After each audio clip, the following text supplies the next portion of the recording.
चलो देखो, अभी आपने सूत्र के बारे में पढ़ लिया, सूत्र बता दिया हमें क्या क्या होता है। अब सुनो सवाल। जैसे आपको पहला सवाल की बात कर लेता, हमने किसी वस्तु को कितने में खरीदा, 2000 रुपये में हमने क्या किया बेटा, खरीदा। समझना, तो हमने खरीदा और हमने 2500 में बेच दिया। कितने में बेच दिया बेटा, 2500 में हमने बेच दिया। अच्छा बताओ प्रिंसी, इसमें विक्रय मूल्य क्या है और क्रय मूल्य क्या है? विक्रय मूल्य कितना है इसमें? 500। विक्रय मूल्य कितना है? 500 के 2500 है, मूर्ख ही होगा। हाँ, 2500 विक्रय मूल्य जितने में बेचा और क्रय मूल्य कितना है? 2000 है। अच्छा, उसको घटा देंगे। अच्छा लाभ कितना होगा यहाँ पर? 500 पूरा है। जब 2000 में खरीदा 2500 में बेचा बेटा, 500 उसको घटा देंगे तो कितना लाभ हुआ? 500। तो हम यहाँ पे लाभ बराबर क्या लिख सकते हैं बेटा, 2500 माइनस 2000। जी आ गया आपका लाभ, कितना आ गया बेटा, 500 आ गया। अच्छा सुनो, लाभ तो आ गया बेटा 500। अब परीक्षा वाला पूछता है कि लाभ प्रतिशत बताओ। लाभ दिया है आपको, देखो लाभ हमें मिल गया 500, लाभ प्रतिशत आपको बताना है। तो हमने बेटा 2000 में कितने कमा लिए, 500। 2000 रुपए में 500 कमाए हमने, तो जितने कमाए उतने ऊपर लिखेंगे। मुख्य संख्या बेटा 2000 होगी यहाँ पर, जितने में खरीदा वही 2000 है। और सूत्र भी आपका होता है लाभ गुणे 100 बटे क्रय मूल्य, है ना। अब जब भिन्न में बन गया तो इसमें 100 का गुणा कर दो आप। भिन्न को प्रतिशत बदलने की 100 का गुणा कर देगा। सूत्र भी आपको याद नहीं है तो इस तरीके से 3 शून्य जी कट गए यहाँ पर, है ना। यहाँ पे 10 बचा, सो 2 पंचे 10 बेटा, और 5 25, 25% का क्या हो गया बेटा, इसको लाभ हो गया, 25% आ गया, है ना। 25% का लाभ होगा उसको। 2000 की खरीदी 2500 में बेचता है वो, तो 25% का लाभ होता है। समझ गए। अब इस प्रकार से हम, और देखो यहाँ पर आप अगर सूत्र में मान रखते बेटा तो भी आ जाता। देखो यहाँ पर एक ध्यान से देखना, लाभ प्रतिशत बराबर फॉर्मूला होता है आपका लाभ गुणे 100, होता है कि नहीं होता, बटे किराया मूल्य, होता है बेटा। अच्छा देखो यहाँ पे लाभ कितना है आपका 500 और गुणे 100 सूत्र में लिखा है। किराया मूल्य कितना है, किराया मूल्य बेटा जितना खरीदा जाता वही होता है 2000 रुपया, है ना। अब देखो बेटा 2 शून्य जे कट गए, 1 शून्य से 1 शून्य जे कट गया। अब देखो यहाँ पे 50 में आप 2 का भाग दोगे तो 25 आएगा ना, तो 25% का इसको लाभ हो जाता। समझ में आया कैसे निकालोगे आप, है ना। अब तुम लोग एक सवाल लगा के दिखाओगे। लिखो सवाल, एक कार को 2,50,000 में खरीदा, 2,50,000 में खरीदा बेटा, और इस कार को हमने 3,50,000 में बेच दिया। 3,50,000 में बेच दिया, है ना। तो बताओ कितना लाभ होगा। तो लाभ प्रतिशत ज्ञात करो। क्या करो बेटा, लाभ प्रतिशत ज्ञात करना है आपको, ठीक है। लगाओ। चलो देखो बेटा, यहाँ पर आपने किसी कार को 2.5 लाख में खरीदा, 3 लाख में बेचा, तो आप सिंपल सा सोच सकते 1 लाख का फायदा हो रहा है। कैसे निकालोगे लाभ को, आप 3 लाख में से 2,50,000 को घटा, 3.5 लाख में से 2.5 लाख को घटा दोगे। 3,50,000 माइनस 2,50,000 घटाओ तो देखो बेटा कितना आ जाएगा। 0 में 0 गया 0, 0 में से 0 गया 0, 0 में से 0 गया बेटा 0, और 0 में से 0 गया 0, 5 में से 5 गई 0, 3 में से 2 गई 1। 1 लाख आ गया। देखो इकाई, दहाई, सैकड़ा, हजार, 1000, लाख, 1 लाख का लाभ होगा बेटा। वो आपको पता है लाभ को प्रतिशत में बदलने के लिए 100 का गुणा करते हैं और बटे में क्रय मूल्य लिखते हैं। होता है ना, सूत्र होता है आपका, क्या होता है, लाभ प्रतिशत बराबर बेटा लाभ गुणे 100 बटे क्रय मूल्य। और परीक्षा में सूत्र नहीं लिखना तुम लोगों को, ठीक है ना। डायरेक्ट तुम्हें मन में रहना चाहिए कहानी। लाभ है 1 लाख रुपया, यहाँ लिखा हमने, है ना। गुणा में बेटा हमने 100 लिखा और बटे में 2,50,000 लिखा हमने, यहाँ पर लिख दिया, ठीक है। अब देखो काटना, 2 शून्य से बेटा 2 शून्य जे कट गए ना। अब यहाँ पे 2 शून्य जे और बचे, 2 शून्य से जे 2 शून्य काट दो। ऊपर बचा कितना 1,000, नीचे बचा बेटा 25, और देखो 25 चौको 100, इतने कट जाएगा ना। 25 चौको 100, 0 का 0 जी, 40% बचा जी। कितना 40% का लाभ होगा तुम्हें, लाभ प्रतिशत कितना हुआ 40%। समझ में आई बात? कैसे निकालना लाभ प्रतिशत? पहले लाभ निकालना है, फिर लाभ को प्रतिशत में बदलना है। अगर वो कहता है तो, अगर सवाल में नहीं कहता कि लाभ प्रतिशत में बदलो तो नहीं बदलना है। वो कहता लाभ प्रतिशत में, उत्तर ऑप्शन में तो दिखता है कि प्रतिशत में दिया है, ऑप्शन में कि नहीं दिया है, तो वैसे आप निकाल सकते हैं ना। चलो ठीक है, चलो दूसरा क्वेश्चन देखो। मैंने सर करना है ना, हाँ सुन लो पहले, हाँ करना आपको। लिख लो, सोनू एक मकान को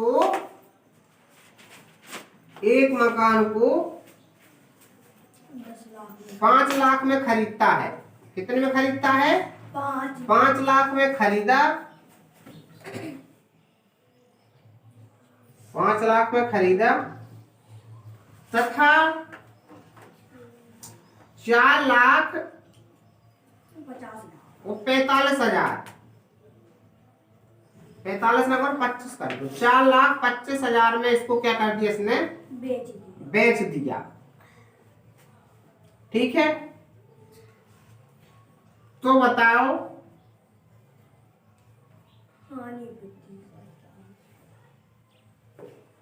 लाभ या हानि प्रतिशत क्या है? मुख्य संख्या है 5 लाख। करो हल। 5 लाख से उसको घटा देना सर, जिसमें नहीं बना वो फिर बता देना। चलो देखो यहाँ पर, इसने बेटा खरीदा रहा मकान को 5 लाख में, बेचा 4,25,000 में, मतलब घाटे में बेचा। कम में बेचा तो घाटा हुआ है, हुआ कि नहीं हुआ?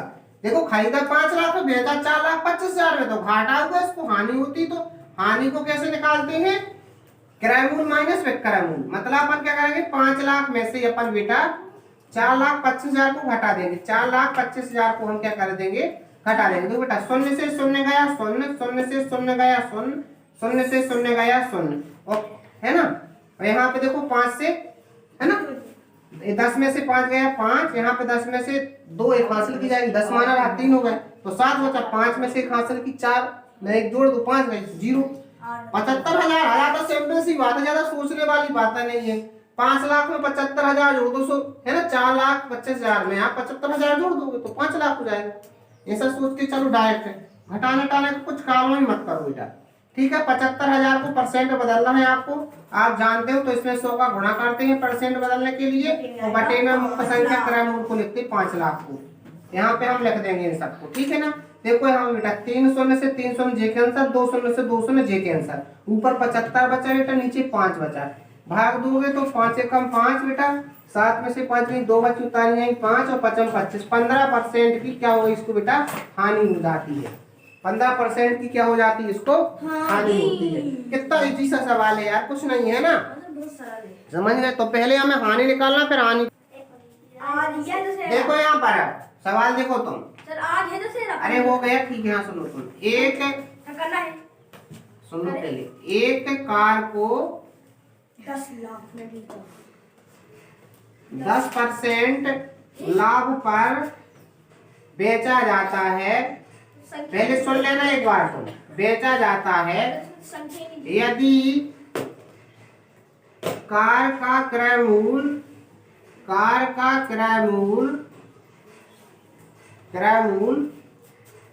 2 लाख है। कितना है? 2 लाख है। ठीक है, तो बताओ कार का विक्रय मूल्य क्या है? तो विक्रय मूल्य क्या है? विक्रय मूल्य क्या है? तो सुनो बेटा, यहाँ पर हमें अब यहाँ पे उल्टा दिया है। अब उसने लाभ प्रतिशत हमें पहले से दे रखा है और बताया है कि लाभ निकाल के क्रय मूल्य में जोड़ दो, मतलब विक्रय मूल्य बता दो हमें। अगर हम क्रय मूल्य में लाभ को जोड़ दे तो विक्रय मूल्य तो आता है बेटा, मतलब जितने अपन ने खरीदा उसमें फायदा जोड़ दो तो विक्रय मूल्य हो गया, है ना। तो हम यहाँ पे पहले लाभ निकालेंगे संख्या में, यहाँ प्रतिशत में दिया है। अभी हमने आपको सूत्र लिखवाया था लाभ निकालने के लिए। क्या रहा सूत्र बेटा तुम्हारा? लाभ बराबर, जब प्रतिशत में दिया तो क्या रखा था उसमें? लाभ प्रतिशत गुणे क्या रहा? क्रय मूल्य रहा।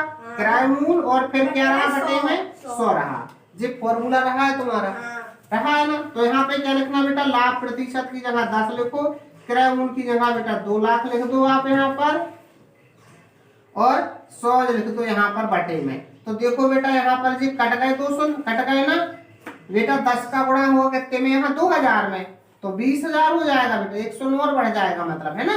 तो 2000 रुपए का क्या होता है बेटा, इसको 20,000 का सॉरी लाभ होता है। कितने का लाभ होता है, 20,000 का लाभ होता है। तो अब कितने में बेचा होगा इसने, जब 2 लाख में खरीदा और 20,000 लाभ लिया, तो टोटल पैसा 2,20,000 हो गए, है ना। तो विक्रय मूल्य कितना हो जाएगा बेटा, विक्रय मूल्य के लिए आप कह सकते हो कि सर इसमें किराए मूल्य और प्लस लाभ हो जाएगा, दोनों को जोड़ देंगे तो विक्रय मूल्य निकल आएगा। तो इसमें आपको 2 लाख में बेटा कितना जोड़ना है, 2 लाख में आपको 20,000 रुपया जोड़ना है, ठीक है। अब जोड़ दोगे तो आ जाएगा 2,20,000 आ जाएगा जी। आपका उत्तर हो गया, विक्रय मूल्य आ गया। देखो अच्छे से कैसे किया है हमने। कार का 10% लाभ में बेचा जाता है। यदि कार का क्रय मूल्य 2 लाख है तो हमें विक्रय मूल्य बताना है। तो सबसे पहले आपका काम रहा है कि लाभ को रुपए में निकालना है। लाभ को रुपए में निकालने के लिए हमने बताया था आपको, सूत्र था लाभ गुणे क्रय मूल्य बटे 100, है ना। लाभ गुणे क्रय मूल्य बटे 100, तो हमने उसमें सूत्र में मान रखा और अपन ने हल कर दिया। अच्छा सुनो, अगर आपको सूत्र याद नहीं होता, अगर आपको माना कि सूत्र याद नहीं होता, सुनना मेरी बात ध्यान से, तो एक चीज यहीं पर लिखना नहीं अभी। अगर माना कि आपको सूत्र याद नहीं होता तो क्या करते, तो एक बात बताएं बेटा, मुख्य संख्या आपको दी है, मैंने बताया था लाभ हानि क्रय विक्रय मूल्य के जो सवाल में मुख्य संख्या क्रय मूल्य को माना जाता। किसको माना जाता, मुख्य संख्या क्रय मूल्य को माना जाता। मुख्य संख्या से जो भी निकालते उसी से करते अपन। अच्छा इसको देखो बेटा, तो अपन को 2 लाख का 10% निकालते अपन, देखना यहाँ पर 2 लाख का बेटा 10%, 2 लाख का 10% निकालते अपन। कैसा निकालते, यहाँ 2 लाख ज्यों का त्यों लिखेंगे, का मतलब क्या होता, गुणा, और 10% का चिन्ह हटता तो बटे में क्या आता, 100।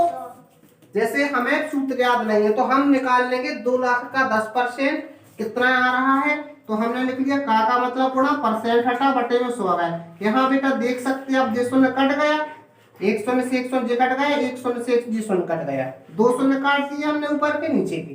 क्या बचा यहाँ पर बेटा, देख लो 20,000 बचा है। इकाई दहाई सैकड़ा हजार 10,000 बचा ना। 20,000 रुपये तुम्हारा जी क्या है, 10% का मान है ना। 20,000 क्या है, 10% का मान है। तो हम इसमें क्या कर दोगे, इसमें जोड़ दोगे आप 2 लाख में 20,000 को बेटा। 2 लाख में जब आप 20,000 को जोड़ दोगे तो आ जाएगा आपका 2,20,000 रुपये जाएगा आपका विक्रय मूल्य। कितना आसान था बताओ आप, डायरेक्ट आपको निकालना है इसका, है ना। क्रय मूल्य का 10% निकाल लिया, तो उसमें से हमने क्या कर दिया, जोड़ दिया। और सुनो, अगर यही कहता वो कि मैंने एक कार को 10% हानि पर क्या किया, बेचा, 10% हानि पर बेचा, हानि मतलब माइनस, घाटा, घाटा है ना, घाटा का मतलब माइनस, लाभ का मतलब प्लस, है ना। तो अगर जब उसमें आपको हानि देगा तो यहाँ घटा देना है आपको बेटा, करना एक ऐसा सवाल है। यहाँ आपने क्रय मूल्य के साथ लाभ को जोड़ते हैं, क्रय मूल्य के साथ लाभ को जोड़ देते विक्रय मूल्य आ जाता। अगर हानि दिया हो तो लाभ में जोड़ते हैं तो हानि में घटाएंगे, उल्टा करेंगे अपन। और लाभ का उल्टा तो हानि होता कि नहीं होता बेटा, लाभ का उल्टा हानि होता है। जब लाभ को जोड़ते हैं क्रय मूल्य के साथ तो विक्रय मूल्य आता है, जब हानि को घटाते हैं क्रय मूल्य के साथ में तो विक्रय मूल्य आता है। हानि को घटा के निकालते हैं, लाभ को प्लस करके निकालते हैं। समझ गए बात को अच्छे से, कोई दिक्कत नहीं। अब आप लोग एक सवाल लिखोगे, लिखो सवाल, मोहन एक साइकिल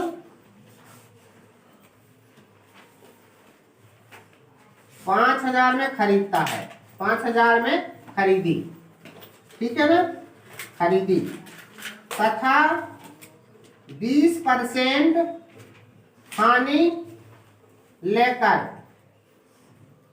बेची, तो विक्रय मूल्य क्या है। मतलब उसने 5,000 में साइकिल खरीदी रही, उसने बेची जब तो उसको 20% की हानि हो गई। अब आपको बताना है कि उसने साइकिल को बेचा कितने में है ना, तो कम में बेची होगी, 5,000 से छोटा आएगा उत्तर, एक तो बात क्लियर है। तो आपको जैसे इसको निकाला रहा आपने, तो वैसा इसको निकाल के यहाँ हमने प्लस किया था, हानि में घटा देते हैं। हल करके दिखाओ मैं आप पहले, चलो देखो यहाँ पर आपने बेटा साइकिल को 5,000 में खरीदा रहा। साइकिल का जो क्रय मूल्य रहा है बेटा वो आपका कितना रहा है? क्रय मूल्य आपका 5,000 रुपया रहा है।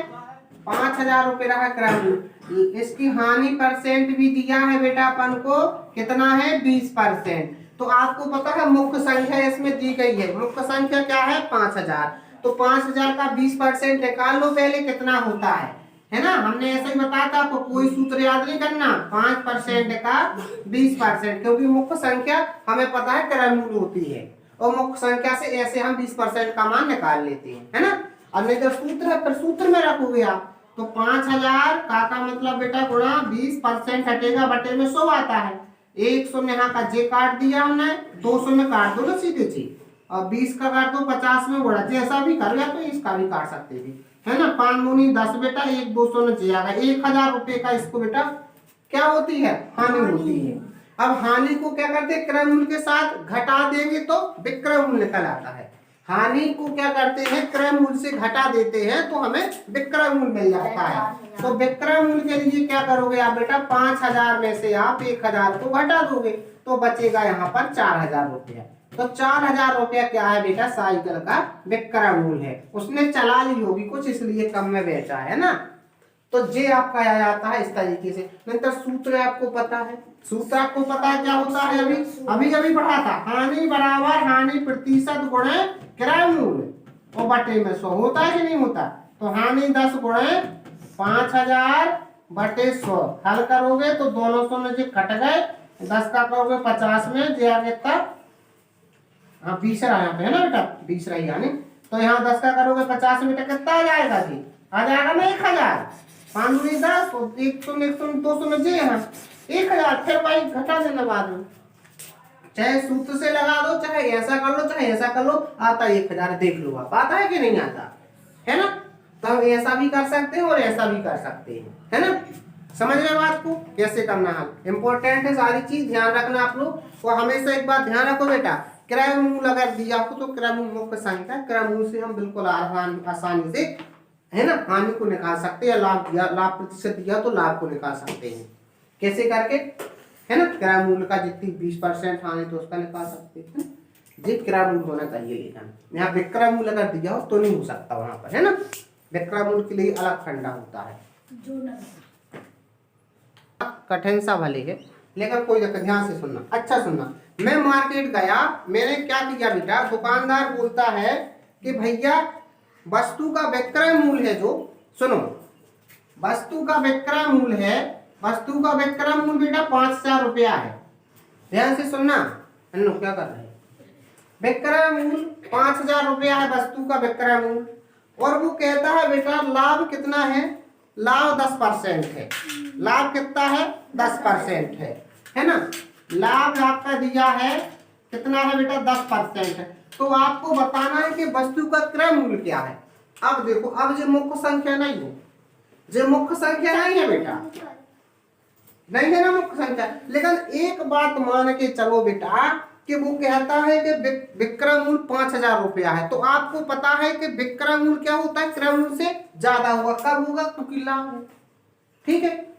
और एक बात और आपको बताएं हम यहाँ पर, जब ज्यादा है जी तो जो क्रय मूल्य होता है बेटा, क्रय मूल्य किसके बराबर होता है? 100% के बराबर होता है। किसके बराबर होता है? क्रय मूल्य 100% के बराबर होता है। और विक्रय मूल्य बेटा जब लाभ होता है तो 100% से ज्यादा होता है, और जब हानि होती तो विक्रय मूल्य 100% से कम होता है, ठीक है? तो हम कह सकते हैं बेटा विक्रय मूल्य बेटा क्या होगा? 100% से ज्यादा होगा। क्या होगा? ज्यादा होगा। कब होगा बेटा ज्यादा? जब आपको लाभ होगा। क्या होगा? लाभ होगा। तो विक्रय मूल्य का मान 100% से ज्यादा होगा। और विक्रय मूल्य का मान बेटा कम कब होगा? विक्रय मूल्य का मान 100% से कम होगा। कम कब होगा? जब आपको हानि होगी, है ना? जब क्या होगी बेटा? हानि होगी। अगर हानि प्रतिशत दिया है तो विक्रय मूल्य का मान 100% से कम होगा। अगर आपको लाभ प्रतिशत दिया है तो विक्रय मूल्य का मान 100% से ज्यादा होगा। इस बात को आप लोग बिल्कुल दिमाग में बैठा लो। क्यों होगा ज्यादा? आपको पता है जब हम वस्तु में लाभ लेके बेचते हैं तो विक्रय मूल्य ज्यादा होता है, ज्यादा होता ना। जब हम ज्यादा बेचेंगे तो हमारा विक्रय मूल्य बेचना ज्यादा होगा, तब लाभ होगा। अगर हानि में हम कम में बेचते हैं तो हानि में कम होता है। तो हाँ, वही बात है कि जब लाभ होगा तो प्रतिशत का मान 100 से ज्यादा होगा, प्रतिशत का मान 100 से ज्यादा होगा, और जब हानि होगी तो उसको प्रतिशत का मान 100 से कम होगा। यही बात यहाँ पर हमने कही गई है बेटा कि यहाँ पर विक्रय मूल्य का मान दिया 5000 है और लाभ प्रतिशत दिया है 10%। अच्छा बताओ तो विक्रय मूल्य कितना परसेंट होगा? विक्रय मूल्य आपका 110% होगा। कितना होगा? 110%। क्यों होगा 110%? हमने बताया ना जब लाभ होता है तो ज्यादा होगा। तो आप 100 में 10 जोड़ोगे तो 110 होगा। अब देखना ध्यान से, बिल्कुल सरल कहानी, आपको पता चला कि विक्रय मूल्य का मान बेटा कितना होगा? 100 प्लस 10 बराबर 110% होगा। कितने परसेंट होगा विक्रय मूल्य का मान? 110%। मतलब जो जी 5000 दिया है जो 110% का मान है। जो आपको 5000 दिया है वो 110% का मान है और उसने विक्रय मूल्य का है तो आप 100% का निकालो, एक एक नियम लग जाएगा। देखो तो आप यहाँ पे कह सकते 110% बराबर बेटा कितना है आपका? 5000 है। ठीक है, अब मुझे निकालना है 100% का ना, तो कोई दिक्कत नहीं। यहाँ पे करोगे आप 5000 एक के लिए बेटा कम के लिए भाग कर देंगे 110 का कर देंगे, और अधिक के लिए कर देंगे गुणा। हमें एक का निकालने के लिए हमने 110 का भाग कर दिया और फिर हमें 100% का चाहिए तो 100 का गुणा कर दिया हमने। 100% निकालना मतलब क्रय मूल्य निकालना। 100% निकालने का मतलब क्या होगा? क्रय मूल्य को निकालना। ठीक है ना। तो यहाँ पे हम बेटा जो कटता है उसको काट देंगे, बाकी से हम गुणा वगैरह कर देंगे। यहाँ पे जिसको यहाँ चिपक जाएगा तो हो जाएगा बेटा 50,000/11। इसका बेटा भाग करोगे, आपका जो भी आंसर आएगा वो आपका क्रय मूल्य कहलाएगा। क्या कहलाएगा? क्रय मूल्य कहलाएगा। ठीक है, क्या हो गया? क्रय मूल्य है ना।